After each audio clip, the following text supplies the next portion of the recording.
Perfecto, muchas gracias. Entonces avanzamos en la jornada de enfoques clínicos. Nuestra siguiente profesional nos compartirá sobre los medicamentos controlados y el cannabis medicinal, un reto para el médico laboral empresarial.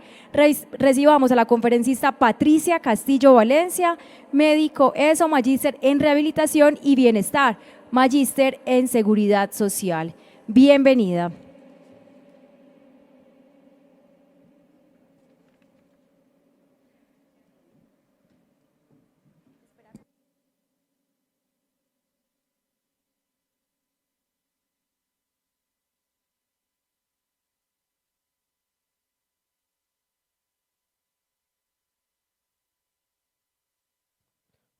Hola, hola.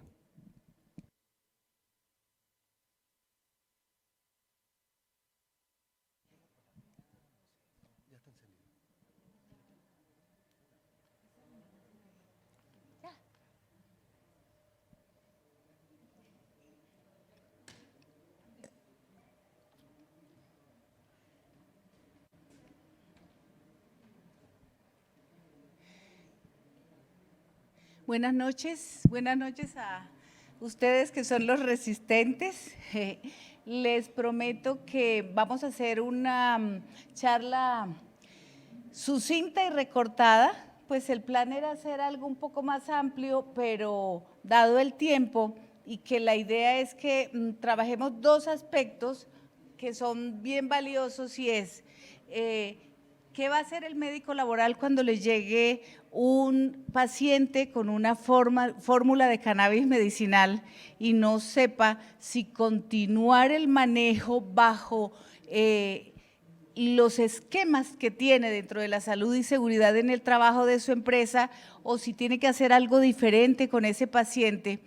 ¿Qué ha pasado con los medicamentos controlados, que son los medicamentos que de alguna manera afectan el sistema nervioso central y que están consumiendo por lo menos el 40% de los trabajadores que tienen accidente de trabajo o enfermedad laboral en el país en este momento, y la estadística dice que a nivel mundial? Entonces yo les voy a contar un poquito sobre eso. Habíamos intentado inicialmente que primero viéramos un poco del abordaje de lo que era el cannabis medicinal, si eso realmente sirve para algo, para dónde vamos, qué creer que puede hacer y qué estar seguro que no va a hacer ni va a cambiar el cannabis medicinal, pero nos dieron cambiadas el orden de las conferencias y en aras de que hay personas conectadas debemos respetar ese orden. Entonces, el doctor Jaramillo les va a contar la medicina canábica, qué es y realmente para qué sirve y para qué no sirve y qué podemos esperar de ella.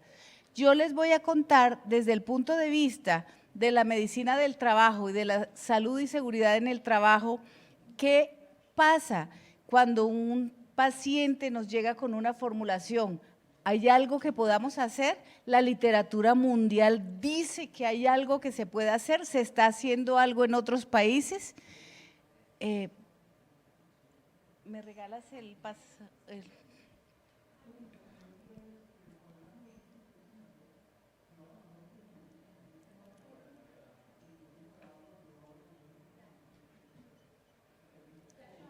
Ok, gracias.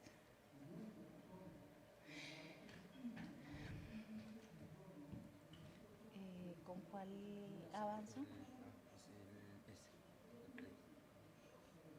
Esa es la siguiente ya. ¿Qué hicimos nosotros? Nosotros desde la empresa lo que decidimos fue hacer un estudio, una guía clínica de manejo con cannabis medicinal. Quisimos que las cosas fueran en serio, porque lo que nosotros hemos visto es que se está cultivando en el país, que se está vendiendo la idea de que el cannabis cura todo, que se están vendiendo ideas que son falsos idearios, y dijimos, tenemos que hacer una guía clínica para hablar realmente de lo que debe ser y lo que un médico debe manejar. Nuestro objetivo era la evaluación y el seguimiento de trabajadores que fuesen usuarios de productos farmacéuticos terminados, es decir, medicamentos o fórmulas magistrales o máximo fitosanitarios, pero productos que cumplieran con todas las expectativas para uno poder decir, estoy seguro de lo que el paciente está utilizando. Se reunió un grupo de expertos, de 15 expertos, en donde habría psicólogos, neuropsicólogos, médicos del trabajo, médicos empresariales, médicos especializados en evaluación del daño corporal, médicos algesiólogos, psiquiatras, epidemiólogos, para hacer el análisis y que pudiéramos revisar la literatura mundial y establecer qué era lo que estaba pasando a nivel del mundo con el cannabis medicinal y los trabajadores. Se hizo el proceso que se hace para una guía clínica y para un estudio de la literatura mundial. Se evaluó la formulación, se hizo la formulación de objetivos y de alcances, se organizó el trabajo, se definió quién tenía cada tipo de pregunta, quién iba a manejar cada pregunta de acuerdo a su especialidad y las respuestas que se iban a manejar. Se hizo un proceso específico en donde se hacía revisión sistemática de toda la información, se hacían reuniones para evaluar esta información y obtuvimos unos resultados finales. Para poder obtener resultados que tuvieran algún orden, nosotros dijimos, vamos a evaluar diferentes aspectos. Uno de los aspectos era la prevención. ¿Qué nos importa a nosotros como médicos del trabajo cuando estamos hablando de un medicamento controlado que en este momento podemos casi que establecer de aquí hacia adelante en la charla que esa gabapentinoides, esos opioides, esas benzodiazepinas e inclusive esos anticonvulsivantes que reciben nuestros trabajadores tienen la misma situación que el cannabis medicinal cuando estamos hablando de THC, y es que actúan sobre el sistema nervioso central. Entonces, de alguna manera es equiparable lo que puede suceder con un paciente nuestro que utiliza cannabis medicinal a un paciente que utiliza uno de estos medicamentos. Es solo que esos pacientes ya lo están utilizando y no estamos haciendo nada. Ni siquiera sabemos cuántos de nuestros trabajadores, siendo nosotros médicos empresariales, están en este momento utilizando medicamentos controlados y cuánto tiempo llevan en ello. La doctora Margarita lo decía ahorita con mucho juicio, que había pacientes que tenían 5, 6, 7, 10 años utilizando un medicamento controlado y que no estaba definido que esa medicación fuera para un uso de ese plazo, que servía para manejar algo muy específico, pero la intención no era dejar al paciente con el controlado. En este momento la situación, no solo del país, sino que todos lo sabemos, a nivel mundial, es que hay un gran problema con los controlados porque los pacientes los están utilizando mucho más allá del tiempo que se necesita.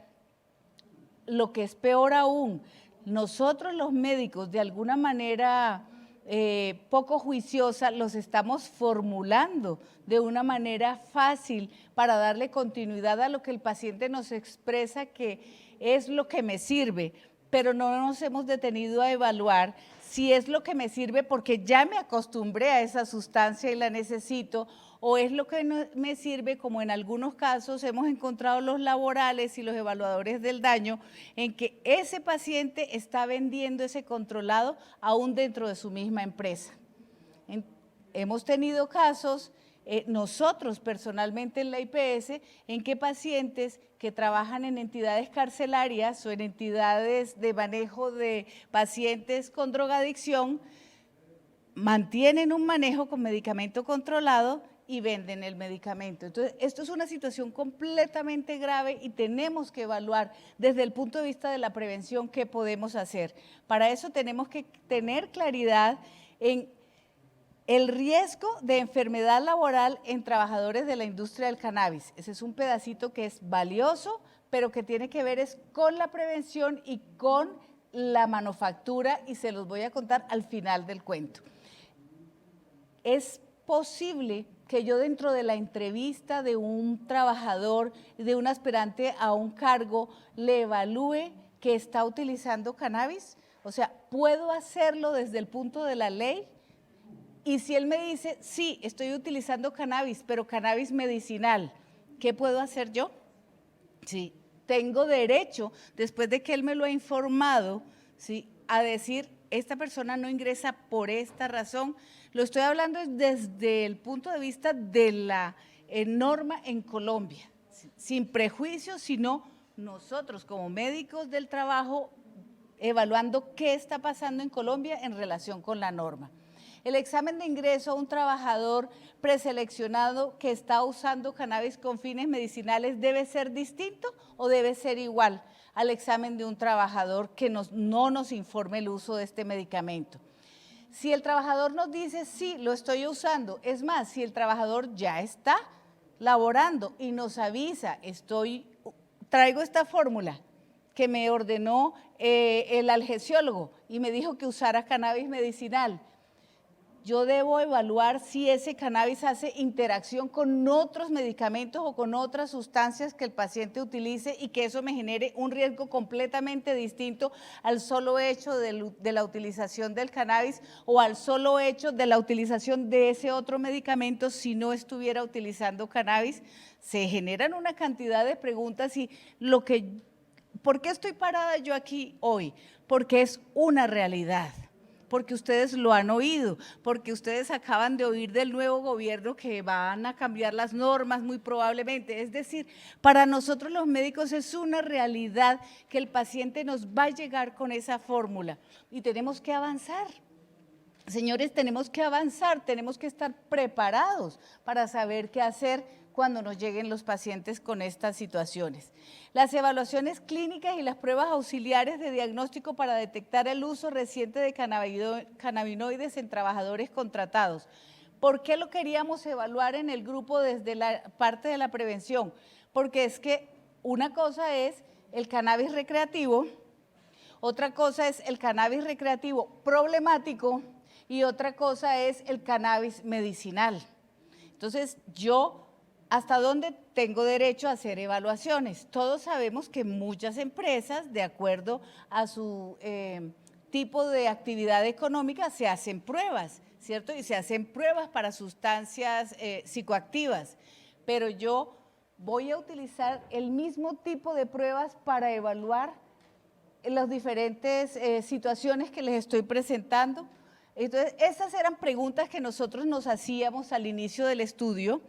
Empezamos a pensar, bueno, y a nivel del tratamiento, ¿existe riesgo de incidentes y accidentes laborales debido al efecto del cannabis medicinal que utilice el trabajador?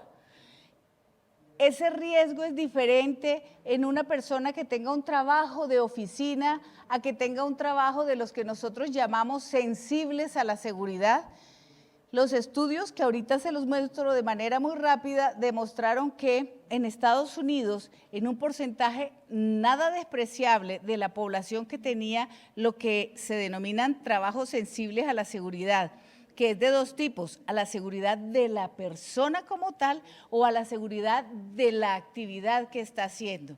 Es decir, el hecho de que se pueda caer, ¿cierto? O que sea un conductor o que sea un piloto. Y la otra seguridad era la información que utilizaba. Utiliza armas, atiende público, utiliza elementos que son de cuidado y está bajo los efectos del cannabis medicinal. Entonces empezamos a preguntarnos, yo se los voy a pasar muy rápido porque tenemos que dejarlos ir a descansar. Les voy poniendo acá las diapositivas y no voy a entrar en detalle a leerlo todo, sino quiero contarles. Desde el punto de tratamiento empezamos a mirar qué pruebas auxiliares podíamos utilizar de diagnóstico y las situaciones que les anoté anteriormente. Después dijimos, bueno, y entonces, ok, sí, nos van a llegar pacientes con utilización de cannabis medicinal. ¿Cómo vamos a hacer para seguirlos? ¿Cómo vamos a hacer para identificar si es recreativo, si está generándole problemas, si se lo formuló un médico, y si se lo formuló un médico, ¿qué diferencia tiene con el otro? ¿Y qué pasa en el resto del mundo? ¿Qué pasa en Estados Unidos y en Canadá? Recordemos que allá el cannabis medicinal es fumado, es inhalado, mientras que en Colombia el cannabis medicinal es tomado. Entonces la diferencia es grande cuando estamos hablando de su concentración y de los niveles séricos y de la forma en que actúa, sobre todo de los tiempos en los que actúa. También nos preguntamos, bueno, ¿cuáles son los criterios para determinar la necesidad de recomendaciones y reubicación en el trabajador? No podemos decir, como decía el doctor ahorita de la columna, que porque el paciente me llegue con un papel, yo voy a calificar el papel y voy a decir, usted inmediatamente tiene que ser reubicado. Y ese realmente es el todo de la investigación que hicimos. La definición final es, cada caso es individual y usted tiene que establecer un programa de vigilancia epidemiológica donde pueda incorporar a la persona y pueda empezar a evaluar qué es lo que está usando, qué edad tiene, qué trabajo hace, con qué lo está mezclando, tiene comorbilidades, todas las situaciones que tengo que evaluar para establecer si esa persona la debo cambiar de puesto de trabajo o no la debo cambiar de puesto de trabajo. Ese realmente es el resultado final de la investigación. En resumen, la historia, la guía hizo un análisis que terminó siendo básicamente medicina basada en la experiencia. ¿Por qué? Porque la literatura, hay mucha literatura gris en relación con la utilización del cannabis recreativo y del cannabis medicinal. Y la literatura aún de Estados Unidos, Canadá, Francia y Alemania, que son los que más se han dedicado a este estudio, no tiene un número muy grande de estudios que nos puedan definir con la fuerza que se requiere las respuestas que nosotros quisiéramos. Aquí tenemos que PubMed dijo de 76 resultados, solo 17 cumplían con las características que se requerían para definirse como unos estudios epidemiológicos serios. Pero la cosa se enreda un poquito más porque estos que estamos viendo acá son de cannabis recreativo. Es decir, ni siquiera nos hemos tomado el tiempo de analizar cómo le va a la gente con el uso del cannabis recreativo dentro del trabajo. Y ahorita vamos a ver las cifras de cuántas personas van bajo los efectos del cannabis recreativo al trabajo. Pero esto es peor, porque aquí son 8 los estudios que hay y la evidencia es muy escasa sobre los efectos del cannabis medicinal. Entonces, pues todo está por trabajar, todo está por decir. El asunto es que el trabajador tiene un rol laboral y el trabajador tiene unas características personales, pero la empresa también tiene unas características personales y la empresa tiene unos manuales operativos que definen lo que decíamos ahorita, el nivel de seguridad de la operación que ella hace y si es un riesgo que la persona esté bajo los efectos de sustancias psicoactivas, si es un riesgo para él, si es un riesgo para los otros o si es un riesgo para el proceso.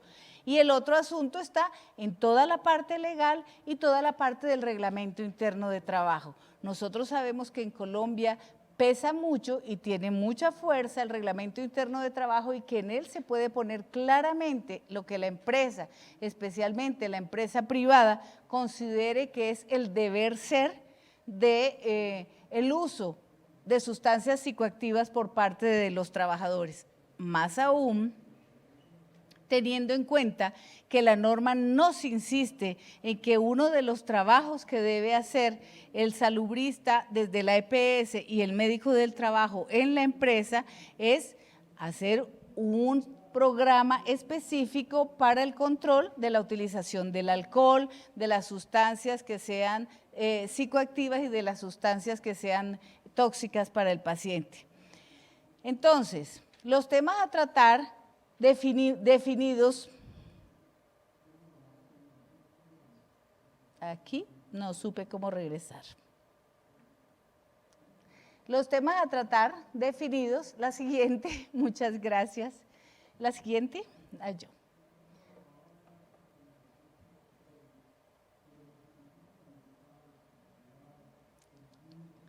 Ahí, déjame yo sigo, por favor. Hicimos las preguntas, ¿sí? Las preguntas, Picot, las hicimos para prevención, cuál era el riesgo de la enfermedad en los trabajadores del cannabis. No, pero es que aquí nos devolvimos. Deme un segundito. Ahora sí. Los temas a tratar definidos entonces fueron la probabilidad de que el trabajador se presente al lugar bajo el efecto del cannabis, la magnitud del riesgo cuando ese trabajador se desempeña bajo los efectos del cannabis, el cumplimiento de las normas a nivel nacional para el uso de psicotrópicos dentro de la jornada laboral. ¿Cuáles iban a ser los criterios objetivos para evaluar el deterioro? Porque no lo podemos imaginar y no lo podemos dejar que sea subjetivo. Me parece que, ¿cierto? Me parece que se está comportando raro, me parece que tiene los ojos rojos, me parece que es marihuanero, como piensan los compañeros, utilizando este término, me parece que no teníamos que definir cómo vamos a medir esta situación, cuál era la gestión del riesgo que se iba a hacer y cuáles eran los conceptos que se debían emitir sobre aptitud laboral o sobre recomendación de cambios en el puesto de trabajo para las personas que estuvieran bajo la utilización del cannabis medicinal. Recuerden que lo que llegamos a la conclusión es que de alguna forma esto tiene un gran porcentaje de extrapolación al grupo de pacientes que están utilizando medicamentos controlados en nuestras empresas. Encontramos que entre el 30 y el 40% de los trabajadores se presenta a laborar bajo el efecto de sustancias psicoactivas. Aquí estamos hablando de todas, ¿no? Lícitas e ilícitas. Entre el 10 y el 20% de la población económicamente activa podría presentarse a trabajar bajo el efecto del cannabis, de ese grupo anterior. La prevalencia del consumo es del 4% en la población mundial entre los 15 y los 64 años, de la población mundial. La concentración, miren esto, Dios mío, la concentración del THC aumentó el 40% en la hierba decomisada en la última década. Es decir, están produciendo, estoy hablando de cannabis recreativo, que es lo que hay más estudios. Y miren lo que está pasando, o sea, no vamos para atrás, no se está disminuyendo ni la utilización del cannabis recreativo, ni la concentración. Al revés, los países productores están diseñando plantas que tienen una concentración muchísimo más fuerte de cannabis. Entonces, de alguna manera no podemos cerrar los ojos, es preferible que sepamos cuál es la situación y que hagamos la diferencia. Nosotros no propendemos en ningún momento por la utilización del cannabis recreativo a nivel laboral y una de nuestras conclusiones finales era que había que trabajar muy seriamente por evitar ese uso a nivel laboral, sobre todo teniendo en cuenta esta literatura que nos está mostrando. Miren esto, el cannabis legal ha aumentado el 800% en la reserva mundial de cannabis. O sea, aquí lo que nosotros estamos observando claramente es un negocio a nivel mundial, ¿cierto? En donde la concentración del THC ha aumentado en ese cannabis y la legalización ha hecho que se aumente la producción, pero ese aumento de la producción no ha ido hacia un aumento de la utilización de cannabis medicinal. Entonces, indefectiblemente, esa producción termina en cannabis recreativo ilegal. De alguna manera está sucediendo. Entonces, estamos aportando concentraciones altísimas y una gran cantidad de cannabis en el mercado.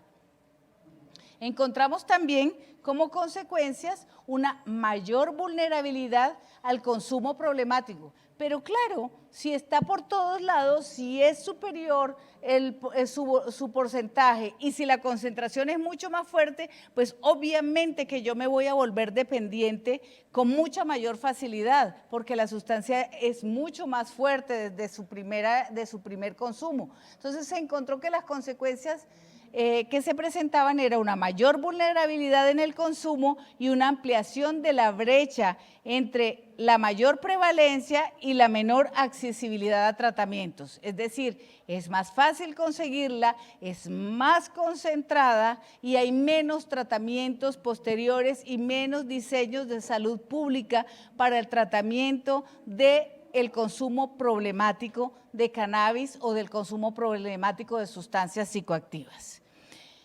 Yo no quiero ser alarmista, yo lo que quiero es que pongamos los pies sobre la tierra. Es mejor tener una claridad.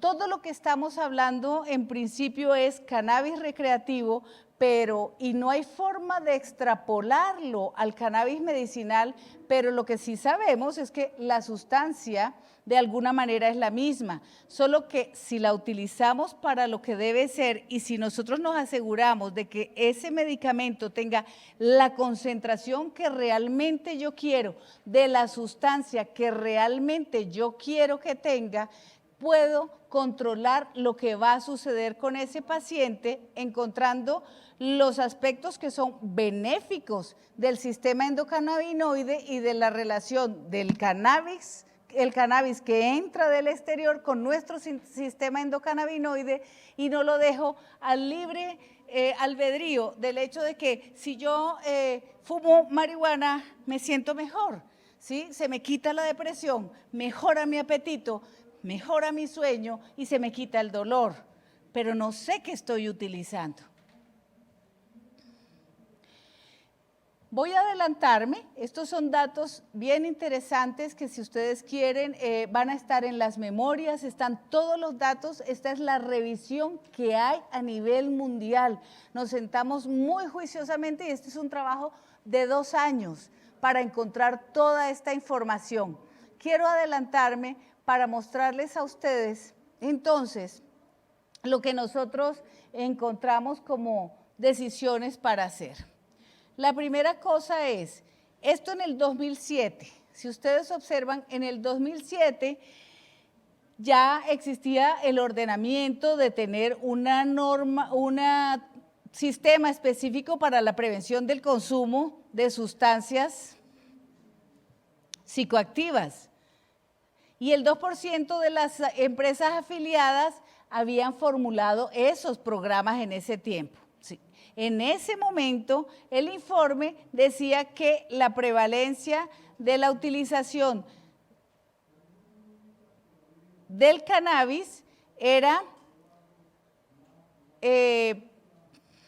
prevalencia de abuso, alcohol 6.7, cannabis 11.1, cannabis recreativo, por eso está denominado aquí como marihuana, cocaína 3.7 y tranquilizantes 2.6. En este momento encontramos que en ese momento, ese estudio lo hizo Rodríguez y colaboradores, en ese momento el cannabis estaba muy por allá bajito, inclusive competía muy débilmente con el cigarrillo y con el alcohol. Este es un estudio a nivel nacional, con un 1.84, mientras que el alcohol tenía un 92.48 de utilización. Ahora bien, la prevalencia en este momento a nivel de Colombia,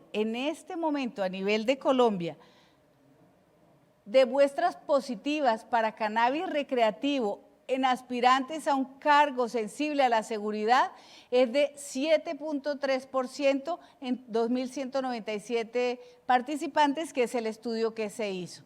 Es decir, la prevalencia de cannabis recreativo en personas que están aspirando a cargos de mucho cuidado ha ido subiendo de ese 1 punto y pico que vimos al 7.3. El 81% eran hombres, el 45% eran bachilleres y el 40% eran menores de 35 años. Eran personas del sector manufacturero y del sector de transporte el 33%. Nada más para que vayamos pensando cuando nos subimos a el transporte público a lo que estamos expuestos. Lo que encontramos nosotros en general es que la utilización es más en el sexo masculino, en el género no binario, en una edad joven, entre 35 y los 55 años, con un nivel educativo básico, con un estrato económico más bajo y tendiente inclusive a una marginalidad social. No quiere decir ello que solamente las personas de un estrato bajo sean las que consumen el cannabis. Lo que estamos diciendo es que las cifras lo que muestran es que con la diferencia del estrato social, los estratos más altos en este momento tienen una tendencia a utilizar otro tipo de drogas, ¿sí?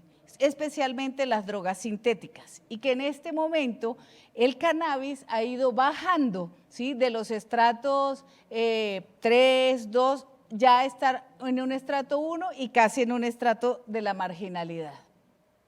Entonces, nosotros, después de revisar toda la literatura, generamos unas guías en donde lamentablemente una de las principales conclusiones es que el uso de las sustancias psicotrópicas ilícitas durante o por fuera del horario laboral afecta la salud y la productividad de los trabajadores, pero no hay estudios suficientes para establecer una relación positiva directa entre un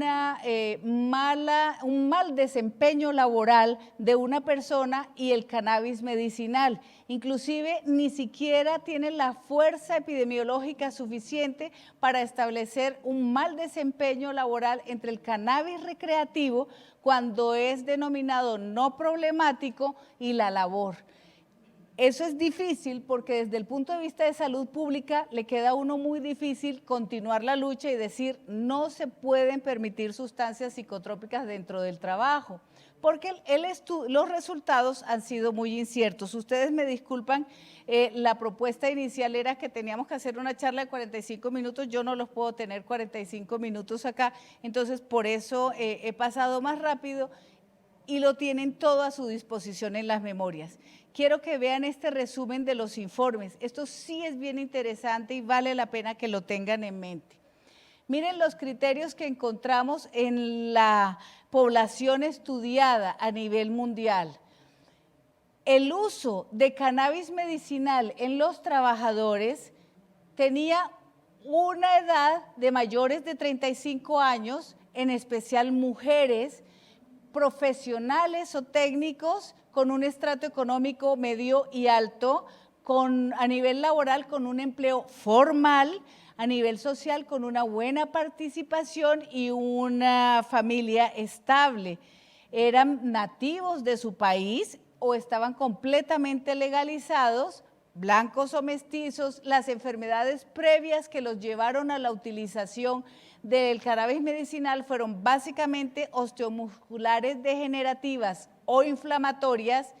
Tenían en las evaluaciones iniciales un bajo riesgo de farmacodependencia, no tenían diagnóstico previo de enfermedad mental, salvo trastornos de sueño o del afecto, es decir, ansiedad, un poco de depresión o insomnio. No tenían uso problemático de alcohol o tabaco, es decir, no eran personas que tenían una tendencia a la adicción, y su peso era normal. Mientras que el análisis de la población con el uso recreativo dio unas características completamente diferentes. Es decir, estas personas en general lo utilizan porque tienen patologías inflamatorias, ¿sí? Dolorosas, o patologías inmunológicas que les están generando alteraciones y por eso son en general mayores de 35, mientras los del uso recreativo, mírenlo ustedes, no me voy a poner a leerlo completamente, pero son completamente diferentes a la columna anterior. Son jóvenes, hombres, con un estrato económico bajo, en el desempleo y en la informalidad.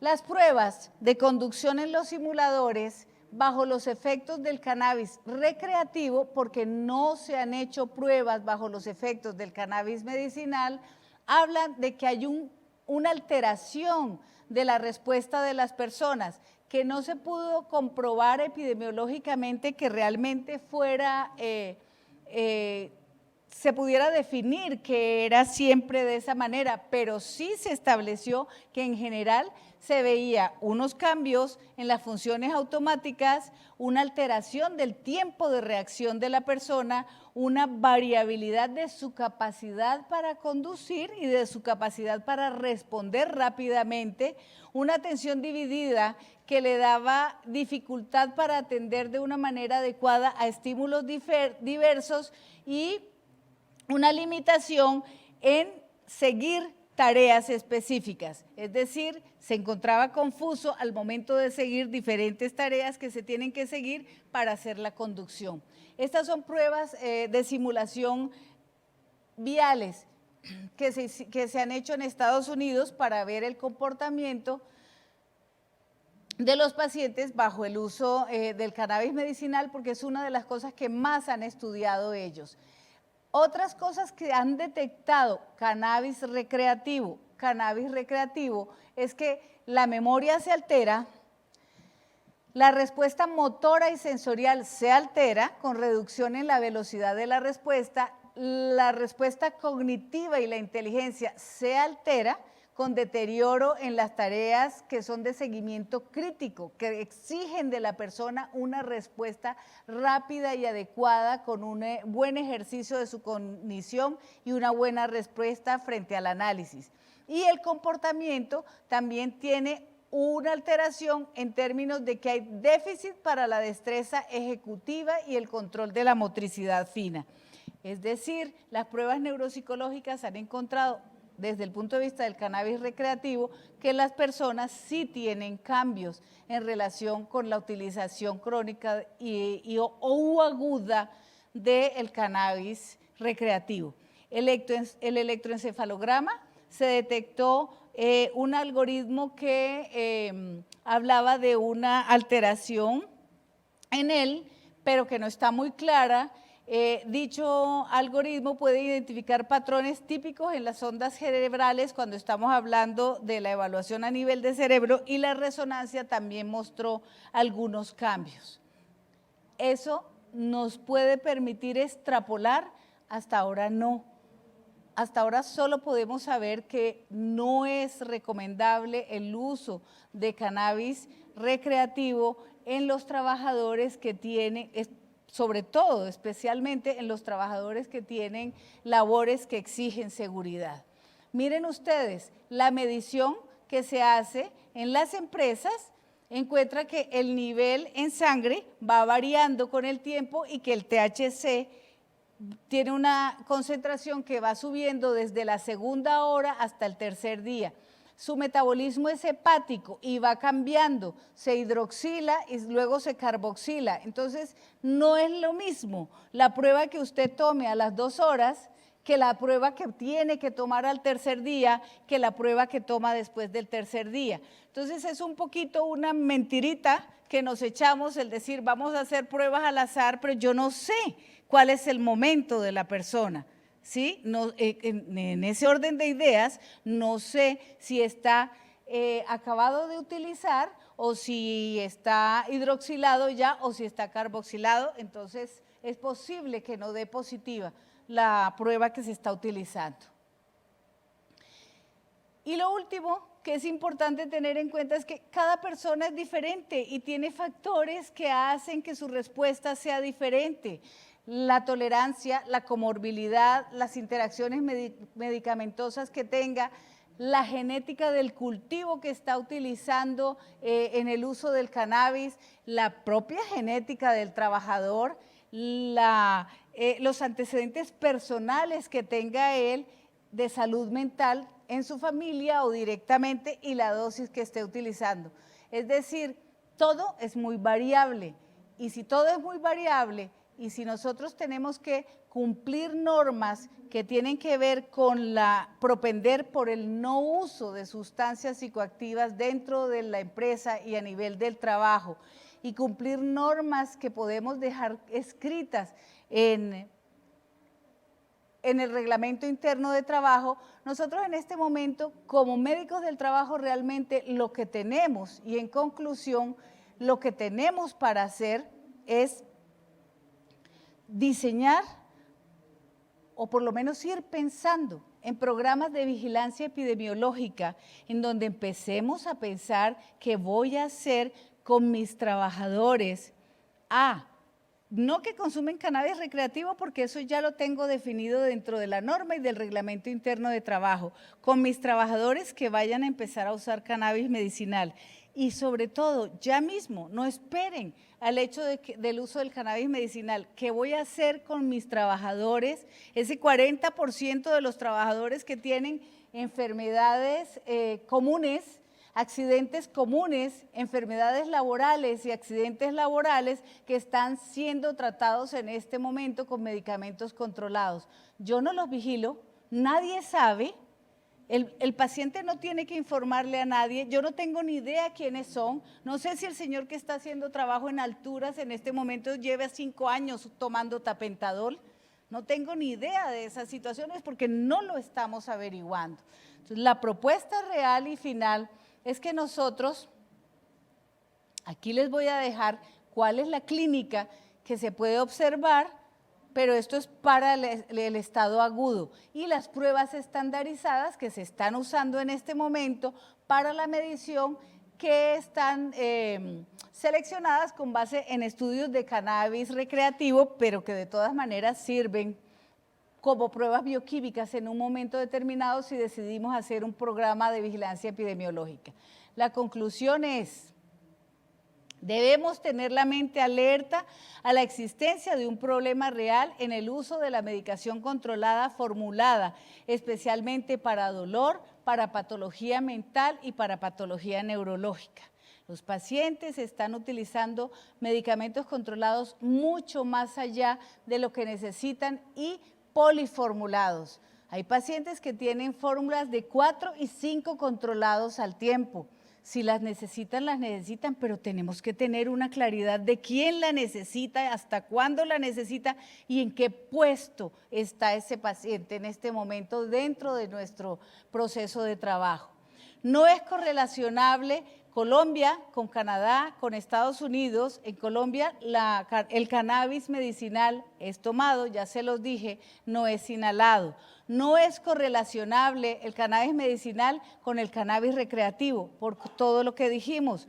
Hay una diferencia en establecer si la concentración de THC es alta, si la concentración de CBD es alta, si ambas son bajas, mientras que en el cannabis medicinal todo lo tenemos medido.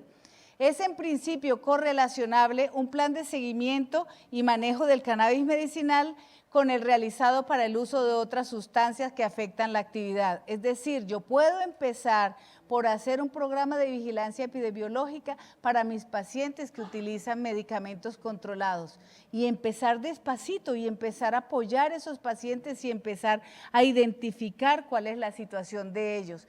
Ese programa de vigilancia epidemiológica debe contemplar el entorno legal y la postura individual de la empresa frente al uso de las sustancias, el nivel y tipo de riesgo de la empresa, es decir, qué cargos de sensibilidad tengo, qué cargos de alta seguridad tengo, qué cargos de alta seguridad en manejo de la información, de uso de armas, conducción tengo dentro de la empresa.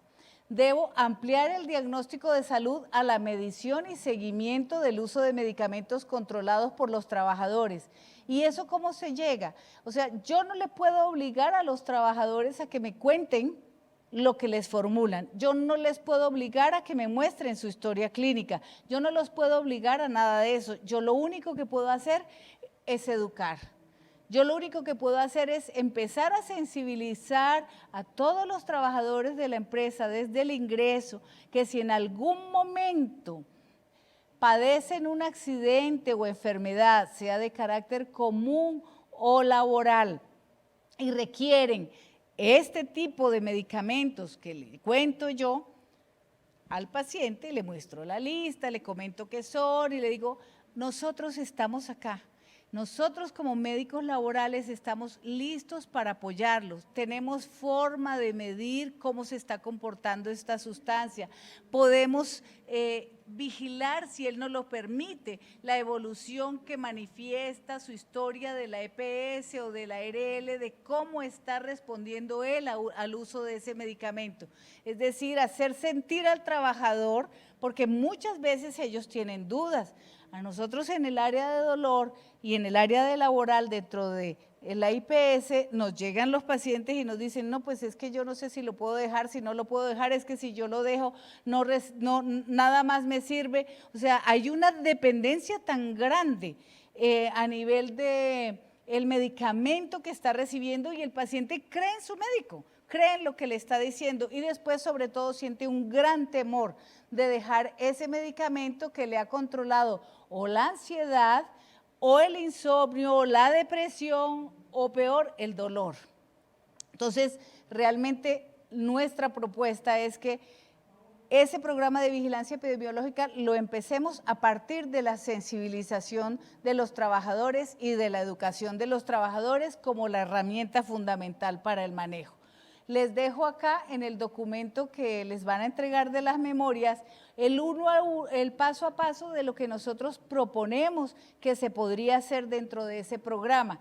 ¿Qué debería hacer el médico laboral? ¿Cómo debería evaluar cada caso y darle como un sitio dentro de la estructura del programa para decir, estos pacientes los voy a seguir de esta forma, estos pacientes los voy a evaluar de esta forma, estos pacientes no tienen ningún riesgo, solamente tengo que estar pendiente de ellos, pero todo va bien. Entonces, nosotros les dejamos en el texto el paso a paso de lo que este trabajo de la guía generó para nosotros. Les doy las gracias, ustedes son un amor, quedarse acá este rato para escucharnos. Era lo que queríamos contarles realmente. Muchas gracias.